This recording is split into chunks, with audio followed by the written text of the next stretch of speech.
ఓం శ్రీ గురుభ్యో నమః. వాగర్ధావివ సంపృక్తౌ వాగర్ధ ప్రతిపత్తయే జగతః పితరౌ వందే పార్వతీ పరమేశ్వరౌ. ఈరోజు మనం గౌరముఖ మహర్షి గురించి తెలుసుకుందాం. గౌరముఖుడు అను మహర్షి శమీకముని శిష్యుడు. కలియుగ ప్రారంభంలో ఉన్న మహర్షులలో ఒకడు. శమీకుడు తపస్సు చేస్తూ ఉండగా ఆయన మెడలో చనిపోయిన పామును పరీక్షిత్తు వేశాడు. తరువాత వచ్చిన శమీక మహర్షి కుమారుడు అయిన శృంగి దానిని చూసి పరీక్షిత్తును 7 దినములలో చనిపోవుగాక అని శపించాడు. శృంగి పరీక్షిత్తును శపించాడు కాబట్టి అతనిని తక్షకుని భయము నుండి నివారణోపాయము ఆలోచించుకొనమని చెప్పుట కోసమై పరీక్షిత్తు వద్దకు గౌరముఖ మునిని శమీక మహర్షి పంపాడు అని భారతం వలన మనకు తెలుస్తోంది. శమీకముని దగ్గర చిరకాలము శుశ్రూష చేసి వేదాంగాలు మాత్రమే కాకుండా బ్రహ్మ విద్యా సాధన చేసిన గొప్ప జ్ఞాని ఈ గౌరముఖ మహర్షి. చాలా గొప్పవాడైన ఈ గౌరముఖ మహర్షికి అనేక మంది శిష్యులు ఉన్నారు. వారంతా బ్రాహ్మణులు. వారు రుద్రాక్షలు ధరించి జడలతో ఒళ్లంతా కప్పబడి ఉన్నవారు. గౌరముఖుడు అలాంటి సిద్ధపురుషుడు, వాక్సిద్ధి కలవాడు. సంకల్ప మాత్రం చేతనే విష్ణువును దర్శనం చేయగల శక్తి కలవాడు. ఈయన ఆశ్రమాన్ని దర్శించడానికి అనేక మంది మహాత్ములు వచ్చేవారు. ఆ ఆశ్రమంలోని చెట్లకు విరగబూసిన పువ్వుల సువాసనలు నింగి నుండి నేలకు దిగి వచ్చినట్లుగా ఉండేవి. అటువంటి సుందరమైన గౌరముఖుని ఆశ్రమమును చూసి దుర్జయుడు అను రాజు తన సైన్యంతో సహా పరమ ధార్మికులైన ఋషులను సందర్శించాలి అని తలపోసి అక్కడికి వచ్చాడు. ఆ విధంగా వచ్చిన వారిని చూసి గౌరముఖుడు ఆ రాజుతో, నీకు నీ పరివారానికి ఈ రాత్రికి ఆతిథ్యం ఇస్తాను ఉండు అని చెప్పాడు. దానికి ఆ రాజు, మాకు నీవేమీ ఆతిథ్యం ఇవ్వగలవు, అయినా చూస్తాను అని అహంకారంగా మాట్లాడాడు. గౌరముఖుడు విష్ణువును స్తోత్రం చేసి స్మరించగా విష్ణువు ప్రత్యక్షమై వరం కోరుకోమన్నాడు. దేవా, నా కడకు దుర్జయుడు అను రాజు పరివారంతో అభ్యాగతులై వచ్చారు. వారికి విందు చేయాలి. కావున నేను చేతితో ఏది తాకినా, కంటితో చూసినా ఏదైనా సరే 4 విధములైన భోజన పదార్థములు కావాలి. నేను మనస్సులో ఏది ధ్యానించినా అది అంతా నాకు సిద్ధం కావాలి అని అడిగాడు.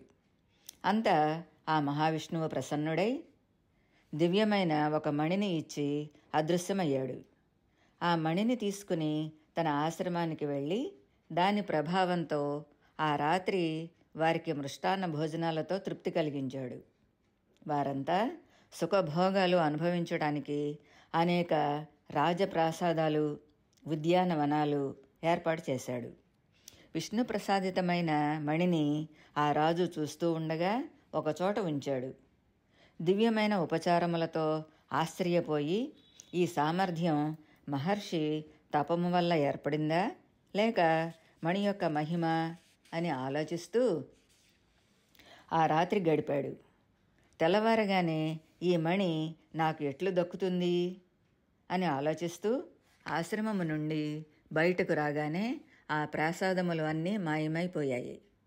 ఆ మణిని చేజిక్కించుకోవాలి అనే ఆశతో విరోచనుడు అనే పేరుగల తన మంత్రిని ఆ గౌరముఖ మహర్షి వద్దకు పంపి మణిని అడగమన్నాడు. దానికి ఆ ముని విద్యలలో ఆరితేరిన విప్రుడు రాజు ఇవ్వగా దానములను గ్రహిస్తాడు. రాజులయ్యుండి ఎలా అడుగుతున్నావు అని అన్నాడు అని రాజుతో చెప్పమని పలికి, ఆ మణియే శత్రువులను రూపుమాపగలదు అని అనుకుని దర్భలు సమిధలు తెచ్చుకొనుటకు బయటకు వెళ్ళాడు. ఋషి మాటలు విన్న దుర్జయుడు నిలువెల్లా కోపంతో నీలుడు అను సామంతరాజును పంపి ఉన్నపళంగా ఆ మణిని తీసుకురమ్మన్నాడు. నీలుడు రథము నుండి దిగిన వెంటనే మణి నుండి ఆయుధదారులై ఎవ్వరికీ గెలవటానికి శక్యము కాని యోధులు అసంఖ్యాకులుగా బయటకు వచ్చారు. ఆ మణి నుండి సుప్రభుడు, దీప్తతేజుడు, సురశ్మి, శుభదర్శనుడు, సుకాంతి, సుందరుడు, ప్రద్యుమ్నుడు, సుమనుడు, శుభుడు, సుశీలుడు, సుఖదుడు, శంభుడు, సుదాంతుడు, సోముడు అను మహాశూరులైన నాయకులు వెలువడ్డారు. వీరందరితో దుర్జయుడు రాజు సైన్యము తీవ్రస్థాయిలో యుద్ధము జరుగుతూ ఉన్న సమయంలో అక్కడికి గౌరముఖ మహర్షి వచ్చి చూసినవాడై దుర్జయుని సేనతో సహా పరమార్చమని పురుషోత్తముని ప్రార్థించాడు. వెంటనే ఆ హరి తన సుదర్శన చక్రముతో అందరినీ నిమిషమాత్రములో చంపివేశాడు. కావున ఆ ప్రాంతమునకు నైమిషము అని పేరు వచ్చింది. బ్రాహ్మణులకు యజ్ఞపురుషుడైన నాకును ఈ నైమిషారణ్యము నెలవయ్యుండును. ఈ మణి వలన పుట్టిన 15 మంది యోధులు యజ్ఞములలో పూజింపదగినవారు. వారు కృతయుగమున రాజులు అవుతారు.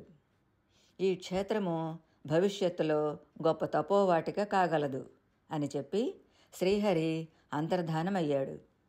ఒకనాడు గౌరముఖ మహర్షి ప్రభాస తీర్థం అనే ప్రాంతంలో తపస్సు చేసుకుంటూ ఉండగా మార్కండేయ మహర్షి ఆయన వద్దకు వచ్చాడు. ఆయనకు నమస్కరించి, ఏ విషయమైనా తెలుసుకోవాలి అంటే నీతో మాట్లాడితే చాలు, ఈ లోకంలో నీలాంటివాడు ఎక్కడా లేడు అని పొగిడాడు గౌరముఖ మహర్షి. వేద విధులు, పితృదేవతలు అంటారు కదా, వారెవరు అని గౌరముఖుడు అడిగాడు. విశ్వానికి తండ్రి గురువు, ఆయన నుండి బ్రహ్మ, బ్రహ్మకు 7 కుమారులు కలిగారు. వారు బ్రహ్మజ్ఞానులు. బ్రహ్మ వారితో నన్నే ఆరాధిస్తూ సృష్టిని పెంచమని చెప్పగా బ్రహ్మ ఆజ్ఞను తిరస్కరించి తపస్సుకు వెళ్ళిపోయారు.